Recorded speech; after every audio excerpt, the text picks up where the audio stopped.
The provisional license exam intensifies as the Shiketsu and Ketsubutsu schools team up against UA.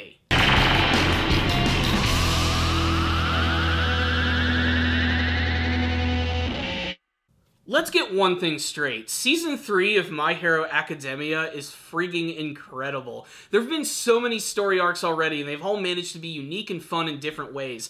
And I was really afraid that this exam arc was going to be really boring. I thought we were going to be retreading a lot of things that we've seen in the previous parts of the series. No, this is just as entertaining, and a lot of it has to do with all of these brand new characters which are being introduced. The main story in this episode is the continuation of the last one, where both Ketsubutsu and Shiketsu students are battling against UA, trying to overwhelm them, and all of the characters getting to utilize their brand new ultimate moves to deflect all these balls, which are about to smack them in the balls. I'm really glad that they take the time to introduce these students one by one and showing off their very distinctive powers. Some of them are incredibly badass, some of them are absolutely weird, so let's just talk about some of the highlights. The first half of the episode focuses on the students from Ketsubutsu, and first up is Shikui Makabe. This guy is freaking great. First, I love his design. It looks like his entire body is covered with this armored plating. He kind of looks like a mix between a turtle and Iron Man, but his actual abilities are hardening things, and he's actually able to take these rubber balls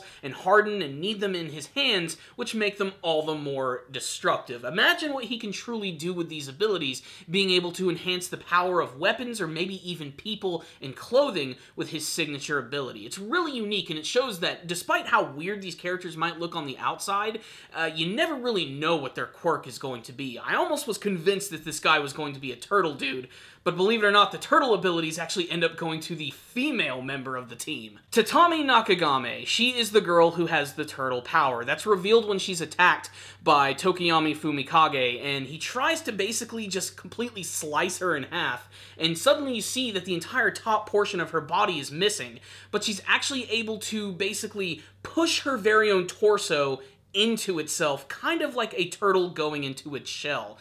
It's kind of disturbing looking, but I have to admit it's very unique. There's also Itejiro Toteki, who has this boomerang-styled ability which allows him to throw objects with perfect precision, and hilariously enough, he can not only just throw these things in the air, he can throw them underground as well. What I especially love about this scene is that you have all of these balls which are traveling underneath the ground, which are eventually just going to explode out and start hitting the targets of all of the students from UA.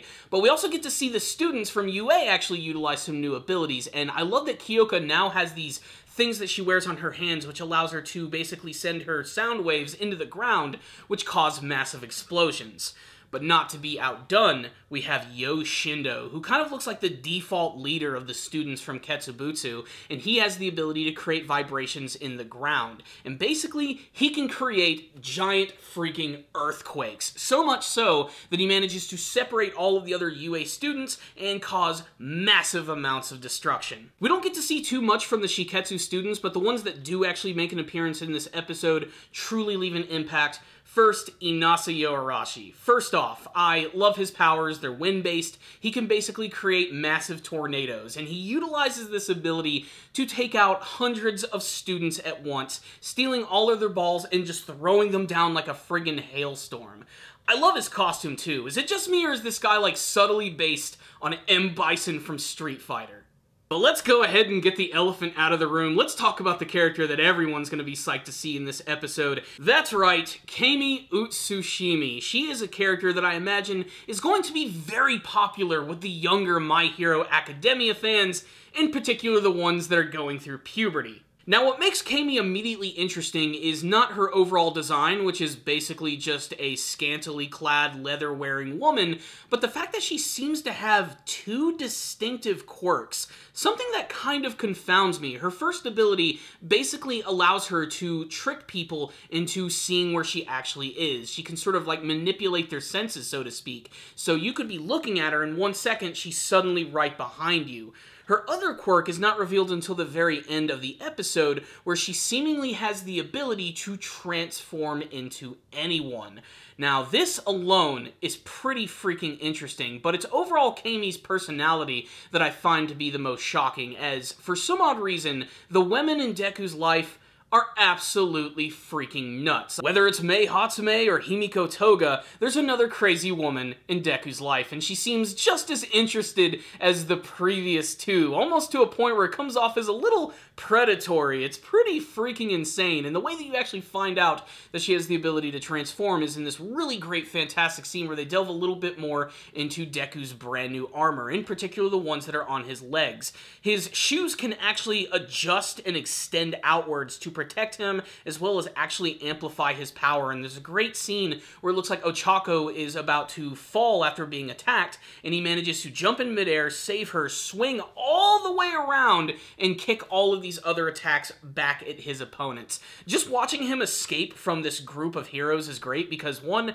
the powers are crazy and make no sense. There's giant spider webs and freaking giant robot heads that are trying to eat him. It makes no sense, but it's really a lot of fun. I mean, just look at all of these really wacky characters that we're probably never going to see again. So Deku ends up saving Ochako, but he realizes that Ochako can float and fly. If she was falling, she could have easily saved herself, and that's when we realize that she's indeed actually Camie, who is in disguise, and her disguise actually melts away from her body, and then after that, she's completely naked. And you know what? Even if that was the entire episode, I would have been satisfied, but no, they actually end up giving us a little bit more. Shoto Todoroki ends up fighting against these Power Rangers-esque ninjas, which are really bland at first. I'm like, these guys are about to get freaking destroyed.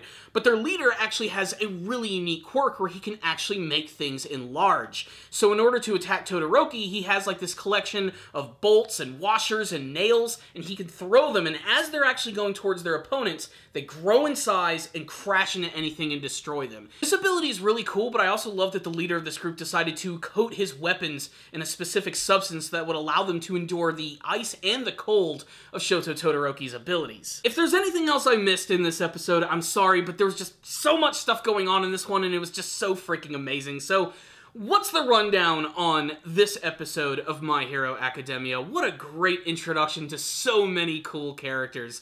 They all are so unique, and again, I think one of the biggest strengths of the entire show is that every character ultimately is really interesting, and it's easy to get attached to just about any single one.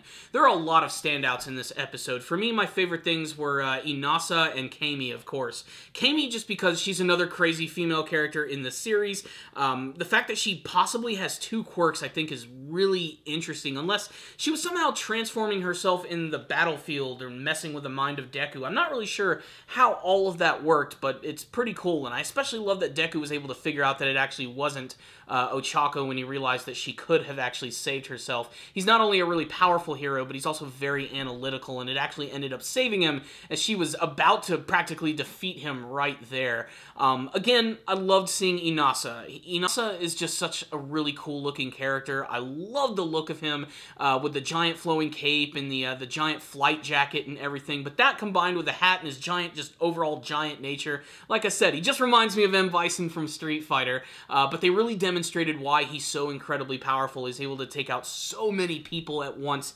These other heroes did not stand a chance against him, and I think by the end of the episode, they already have a little over 50 people who've actually passed, so it's really getting down to the wire on this one, and I can't wait to see how it's ultimately going to unfold for our young heroes. Hopefully they'll learn something along the way, and hopefully we'll get to see even more awesome abilities. Fantastic episode of My Hero Academia. Again, if I missed anything, I do apologize, but really upon a first viewing, this episode just rocked. I'm giving it a 5 out of 5, and you should definitely check it out. If any of you guys did watch the episode, tell me what you thought about it in the comments section below, and what you hope to see from the rest of the My Hero Academia anime series. Thank you guys so much for watching this review. I'll see you guys next time, and as always, stay dandy, baby.